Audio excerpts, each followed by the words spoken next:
of the great people from the Palm Beach County Sheriff's Office. They're here to take photographs, and it's my honor to do so. Also, the fire department, the great firefighters. So they're here throughout the room, and I want to thank you very much for being here. I'll be with you in a little while. We'll do some great photos. We have plenty of time. Policemen, policewomen, and firemen, firewomen, they're here, and we appreciate it very much. You've done a fantastic job.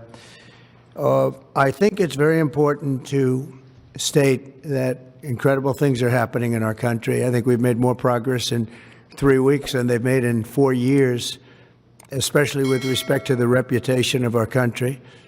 And people are respecting us again as a country and as a powerful country, and maybe a smart country, but maybe not so smart, because when you look at some of the waste, fraud, and abuse that's being uncovered by DOGE and the people at DOGE, these are young, often young, but super brilliant people, incredible computer scientists and other things, and they're finding levels of fraud and waste and abuse like I think nobody ever thought possible.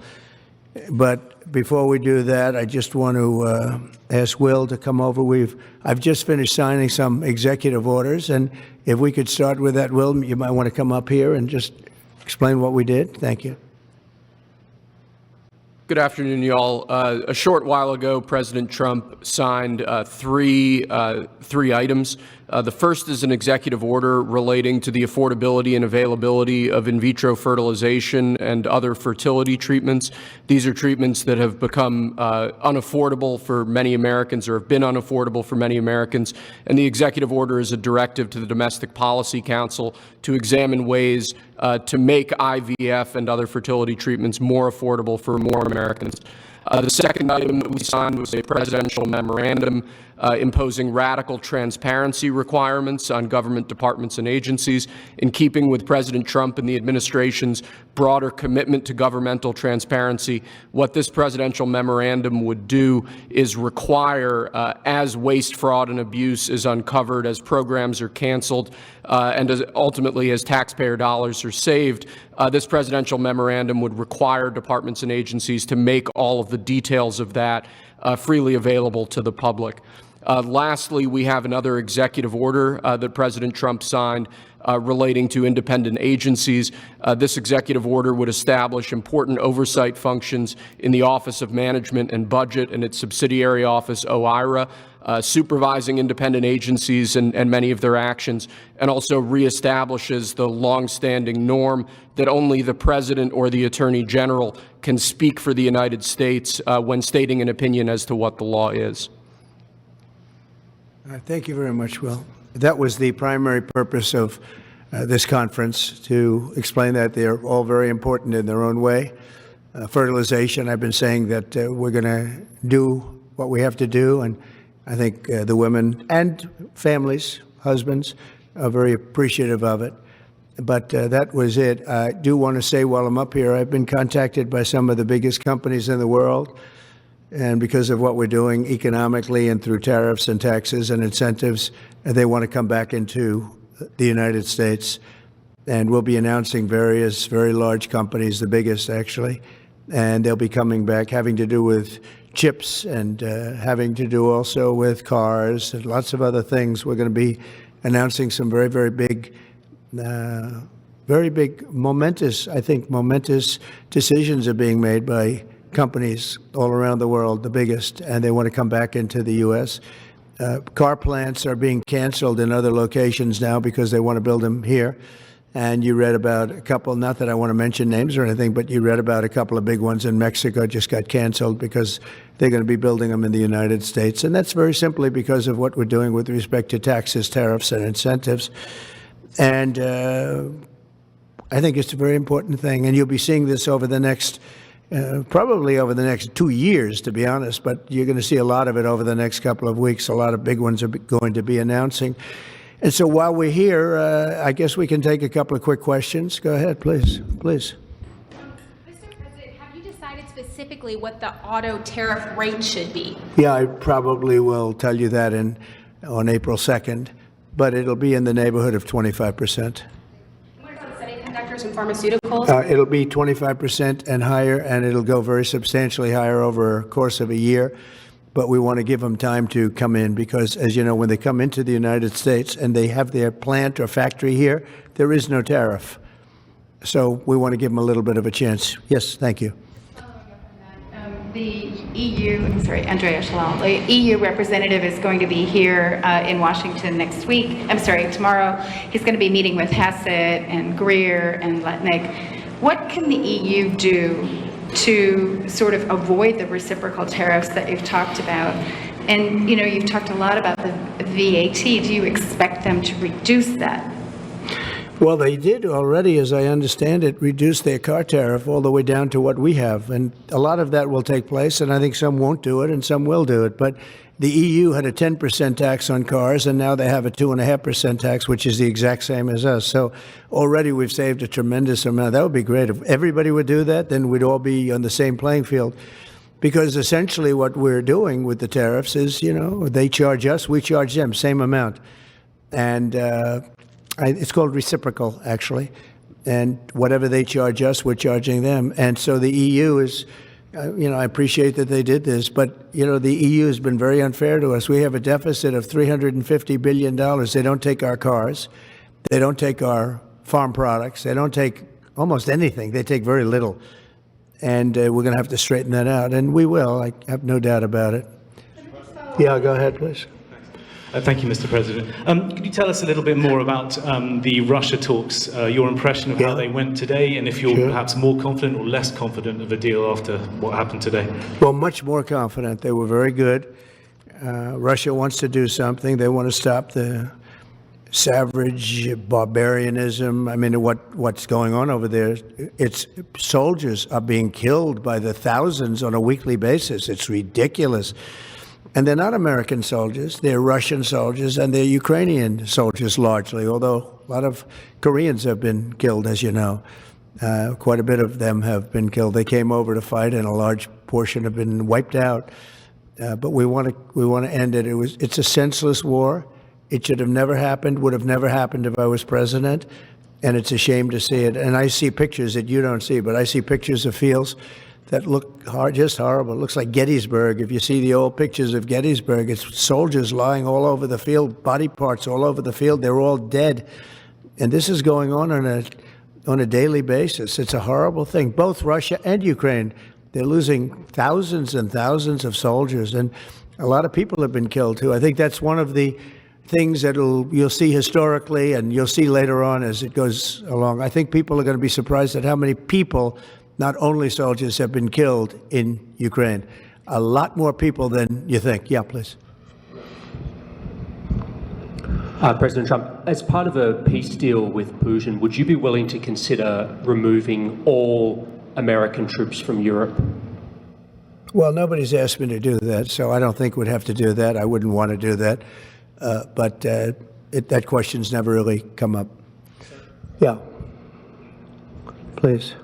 Sir, do you support stationing European peacekeeping troops in Ukraine as part of this peace deal? If they want to do that, that's great. I'm all for it. If they want to do that, I think that'd be fine. Even if the Russians are... I mean, I know France has mentioned it. Others have mentioned it. UK has mentioned it. But if we have a peace deal, I think having troops over there from the standpoint of Europe, we won't have to put any over there because, we're very far away. But having troops over there would be fine. I would not object to it at all. We're talking about this now, peace. We have either a ceasefire or a peace itself, and we're looking to do both. We'd start off with the ceasefire, and if they want to do that. I know France was willing to do that, and I thought that was a beautiful gesture. Yeah, please. Do you have any message for Ukrainians who, after 3 years of fighting, might feel betrayed or disappointed at not having a seat at these initial talks in Saudi Arabia? Well, I think I'm really disappointed in what's happened. I've been watching this for 3 years. It's a war that would have never happened if I was president. And I've been watching these people being killed at levels that you've rarely seen, not even close, since the Second World War. And I'm very disappointed. I hear that, they're upset about not having a seat. Well, they've had a seat for 3 years and a long time before that. This could have been settled very easily. just a half-baked negotiator could have settled this years ago without the loss of much land, very little land, without the loss of any lives, and without the loss of cities that are just laying on their sides. You have those magnificent golden domes that are shattered, will never be replaced. You can't replace them. 1,000-year-old domes that are so beautiful, you can't replace that. A whole civilization has changed because of what. So when they're worried about not being seated, you mean somebody that should have gone in and made a deal a long time ago? You could have made a deal. This is one that could have made a deal. There was no talk of this during the Trump administration. Putin would have never, ever done it. And by the way, we wouldn't have had October 7th. You know that. We wouldn't have had October 7th either in Israel. And we wouldn't have had that mess that's going on over there. It's like we have great fire people here. We're putting out fires. All over the world, we're putting out fires.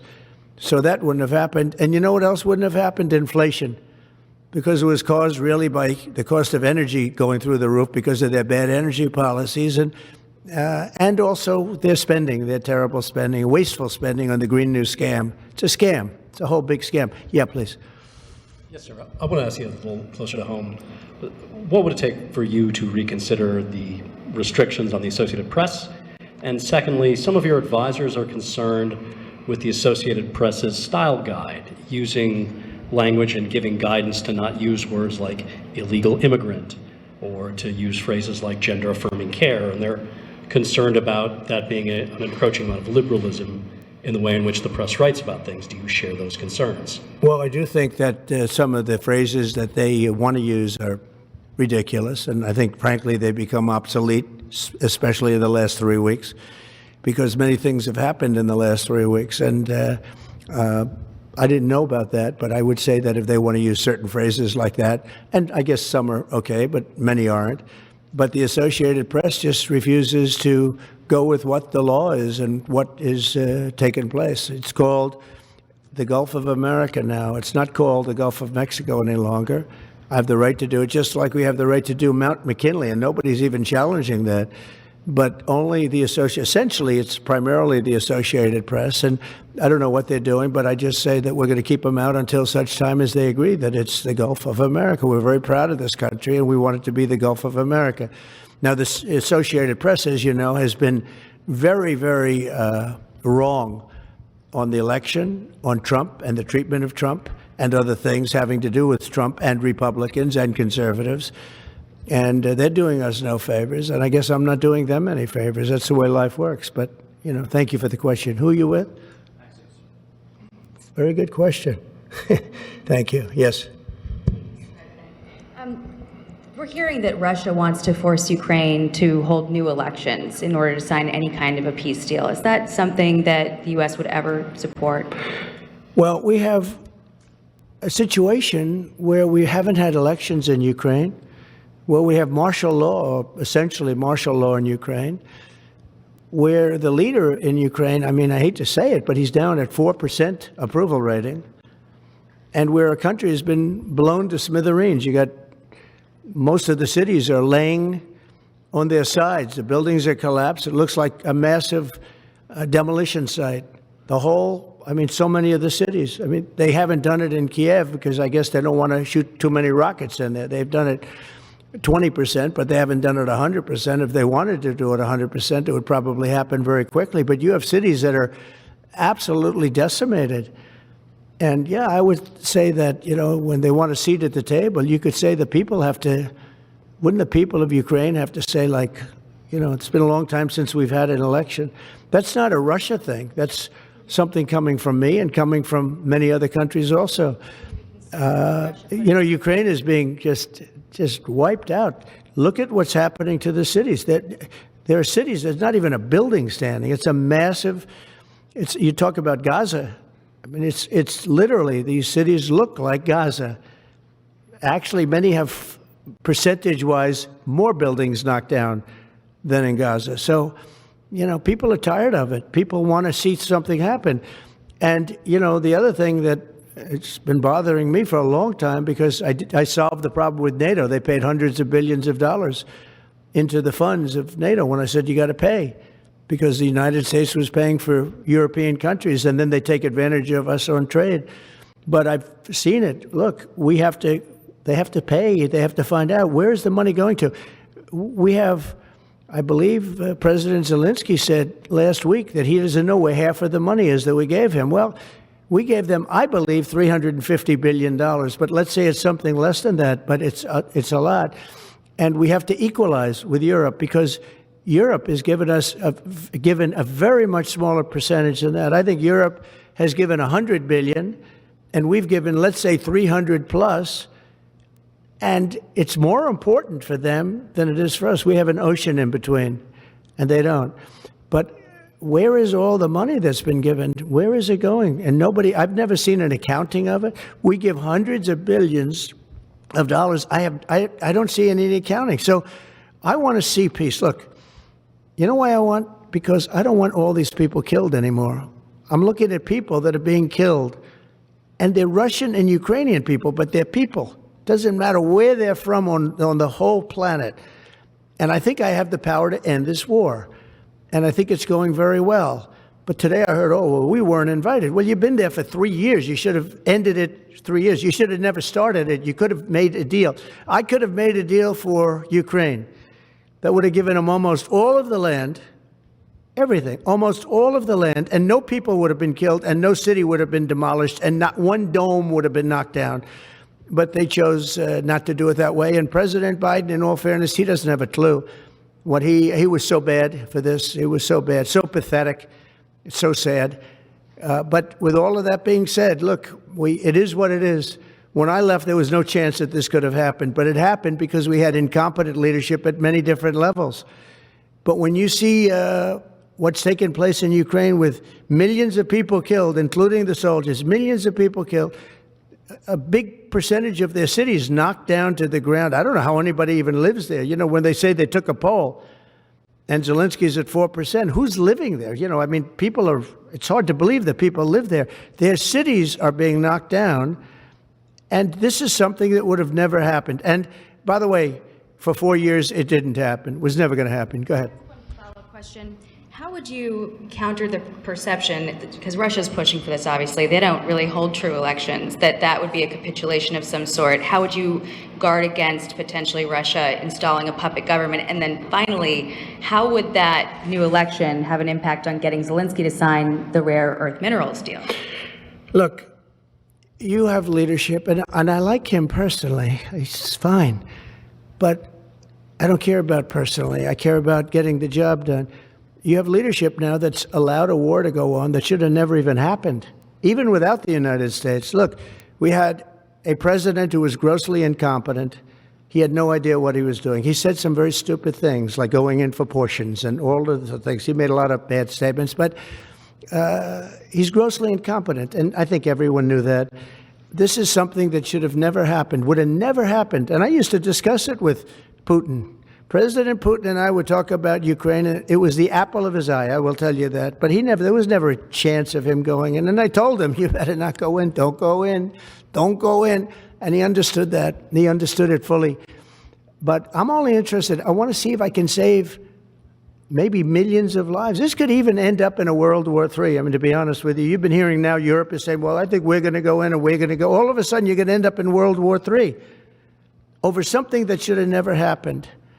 And, you know, it's a very sad situation. Yeah, please.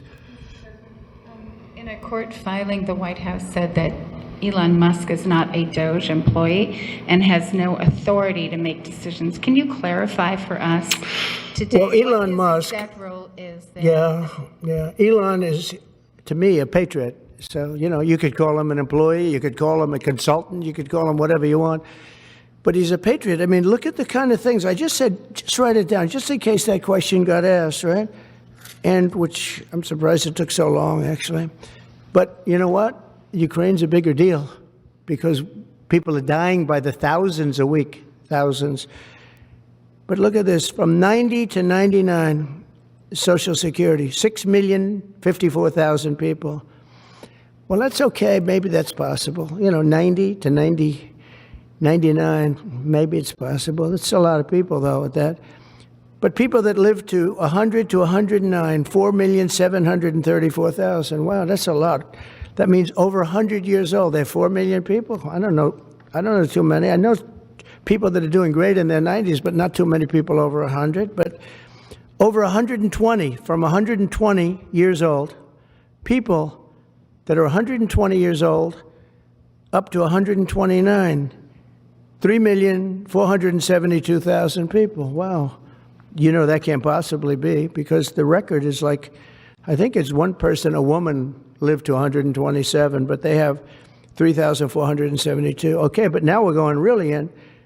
People from 130 years old to 139-year-old, 3,936,000.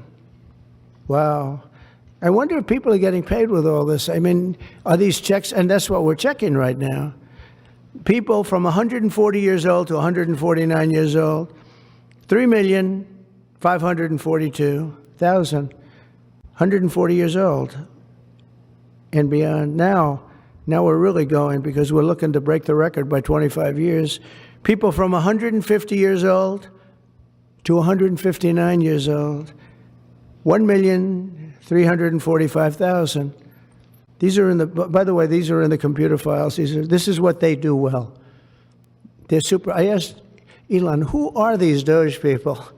He said they're super brilliant computer people and they love the country. It's simple. Wait a minute. People from 160 years old to 169 years, 121,000. So 160-year-old people. 170 to 179,000, 6,087. But now, let's go into the real numbers. From 200 to 209 years old, 879 people. From 210 years old, I haven't met any of them. And if I did, I would bless them. I would worship the ground they walk on. 210 to 219 years, 866.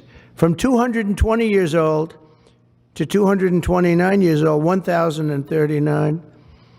And then you have two people, from 240 years old to 249 years old, one person. And there's one person that's 360 years old. That's just that. And then, where's the money being spent, right? Let's go into that for just a second. $520 million for a consultant on the environment. It's called Environmental, Social, and Governance. Investments in Africa and mobilize private sector resources. $520 million. Somebody got $520 million for an environmental, sounds like an environmental study. I've always been one that paid a lot of money for my environmental studies, but I paid like $50,000, not $520 million. $520 million for ESG. $25 million to promote biodiversity, conservation, and promote licit livelihoods by developing socially responsible behavior in the country of Colombia. Well, it's nice, $25 million to go into Colombia for something that nobody ever heard of. $40 million to improve the social and economic inclusion of sedentary migrants. $40 million. $42 million for Johns Hopkins, great place, to research and drive social and behavior change in Uganda. $42 million. What about us? What about social change in our country? $70 million for a center at Purdue to research university-sourced, evidence-based solutions to developmental challenges. I mean, these are massive numbers on things that nobody ever heard about. $10 million for Mozambique voluntary medical male circumcisions. $10 million for circumcisions in another country. $9.7 million for UC Berkeley to develop a cohort of Cambodian youth with enterprise-driven skills. In other words, let's teach them something about enterprise. What about our people? Can't we teach them about enterprise? $2.3 million for strengthening independent voices in Cambodia. $32 million to the Prague Civil Society Center, which is a very liberal group of people. Wonder how much of that money came back to the people that approved it. $14 million for improving public procurement in Serbia. $486 million to the Consortium for Elections and Political Process Strengthening, including $22 million for inclusive and participatory political process in Moldova, and $21 million for voter turnout in India. Well, why are we giving $21 million to India? They got a lot of money. They're one of the highest taxing countries in the world in terms of us. We can hardly get in there because their tariffs are so high. I have a lot of respect for India. I have a lot of respect for the Prime Minister. He just left, as you know, 2 days ago. But we're giving $21 million for voter turnout. It's voter turnout in India. What about, like, voter turnout here? Oh, we've done that, I guess. We did $500 million, didn't we? It's called the lockboxes. $20 million for fiscal federalism in Nepal. Listen to these numbers. This is all fraud. $19 million for biodiversity conservation in Nepal. $1.5 million for voter confidence. We want to give them confidence in Liberia. $14 million for social cohesion in Mali. $2.5 million for inclusive democracies in South Africa. $47 million for improving learning outcomes in Asia. Asia's doing very well. They're doing a lot better than we do in the schools, aren't they? $2 million to develop sustainable recycling models to increase socioeconomic cohesion among marginalized communities in Kosovo and Eshkali and in Egypt. We're talking about hundreds of billions of dollars. I could, by the way, I could read this all day long. I could go on all day long, and you'll see hundreds of billions of dollars, and we're doing it. But when I saw the Social Security numbers, I said, wow, that's really something. So we have, let's just go above 100 years old. We have millions and millions of people over 100 years old. Everybody knows that's not so. We have a very corrupt country, and it's a sad thing to say, but we're figuring it out. Now, the good thing about Social Security and what I read is if you take all of those numbers off, because they're obviously fraudulent or incompetent, but if you take all of those millions of people off Social Security, all of a sudden we have a very powerful Social Security with people that are 80 and 70 and 90, but not 200 years old. You know, so it's a very positive thing. How about over here? Yeah, please. Your reaction to Michelle King, the head resigning after the DOGE? Who resigned? The head of Social Security. I don't know. I mean, I resigned or got fired. I think got fired. You know, when you fire somebody, they always resign, and then they say, we resigned. But when you have numbers like that, I think really it's got fired. They have to get fired. Who would keep them? How could you have numbers like this? Now, the big thing is, how many of these people got paid? Were they getting paid? Were they getting paid? How many of them were getting paid Social Security? Because if that's the case, it's a massive fraud. We'll have to call those great Palm Beach police into this situation, right? You guys would figure that out very quickly. But how many of them are being paid? I mean, maybe millions of them, but it's a total fraud. Also, a lot of illegal immigrants are in Social Security that shouldn't be there. Yeah, please, go ahead. Mr. President, there was a big wave of probationary federal workers who were fired over the weekend. Some of these workers focused on nuclear weapon security were immediately rehired. Do you have any concerns about how these terminations have No, not at all. I think we have to just do what we have to do. It's, you know, you're going to, it's amazing what's been found right now. It's amazing. If we feel that in some cases they'll fire people and then they'll put some people back, not all of them, because a lot of people were let go. Don't forget, I got elected on the basis of making our government stronger and smaller, because we have millions of people that obviously they're paying millions of people that shouldn't be paid. And that has also to do with workers. Yeah, please.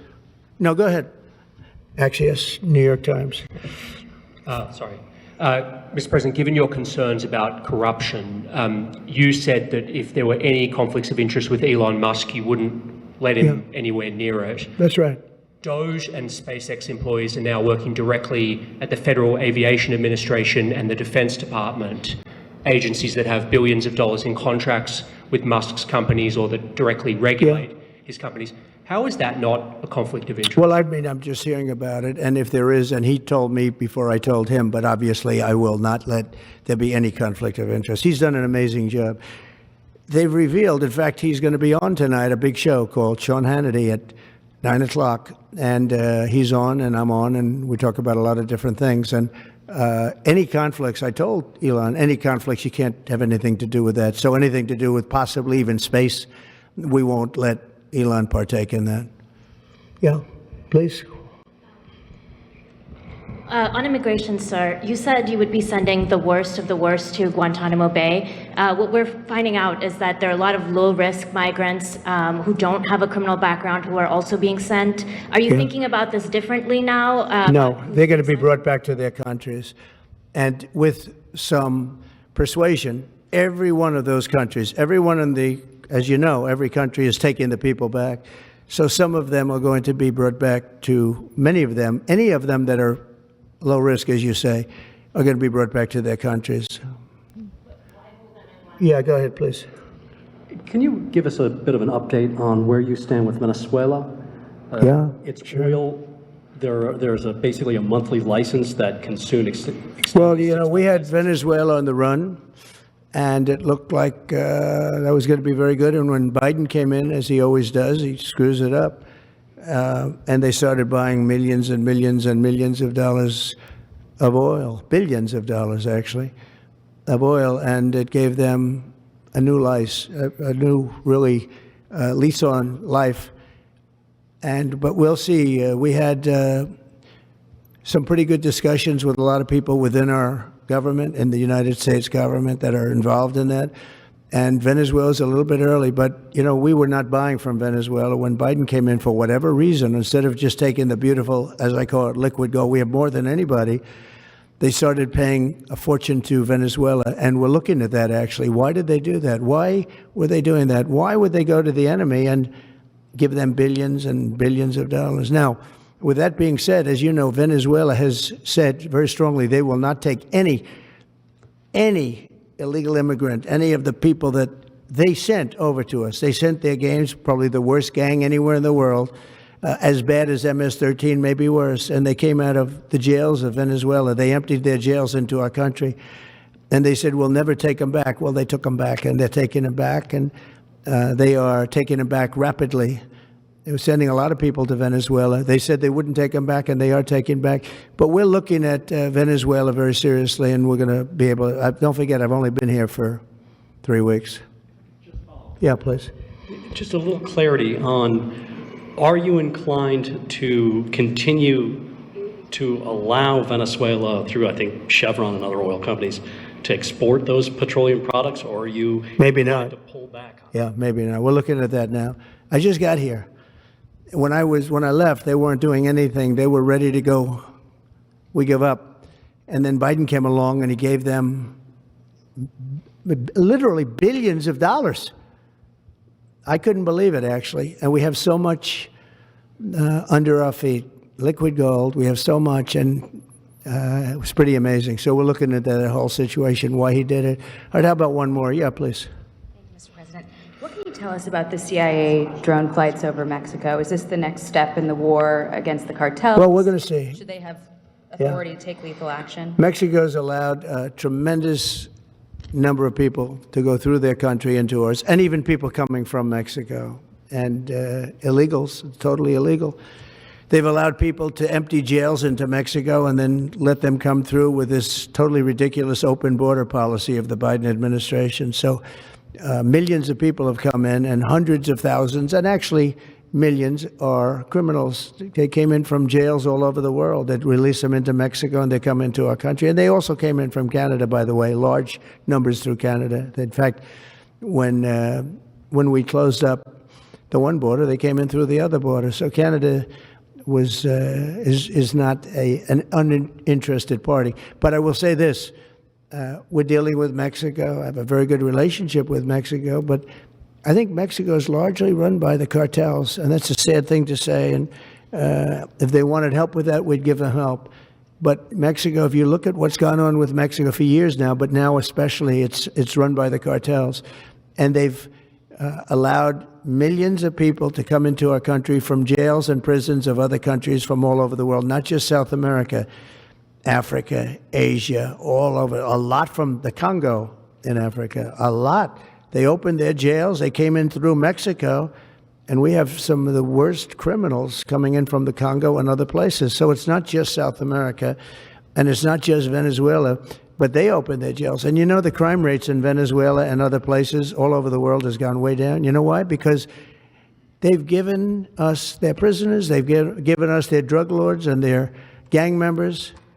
And it's hard to believe that we accepted this. It's hard to believe that we allowed open borders, and we're taking in, you know, hundreds of thousands and millions of people coming in from all over the world that are absolute stone-cold criminals. In fact, 11,088 murderers, and many of those people have murdered more than one person. Why are they giving us these people, and why are we taking these people under Biden? You know, you had a border czar that never went to the border. Happened to be a vice president, never went to the border, never called the border people. I call them all the time. I speak to them all the time. But here's the good news. We have the most secure border we've ever had right now. As secure and even more secure than I had it 4 years ago. And the Border Patrol is doing incredible. ICE is doing incredible.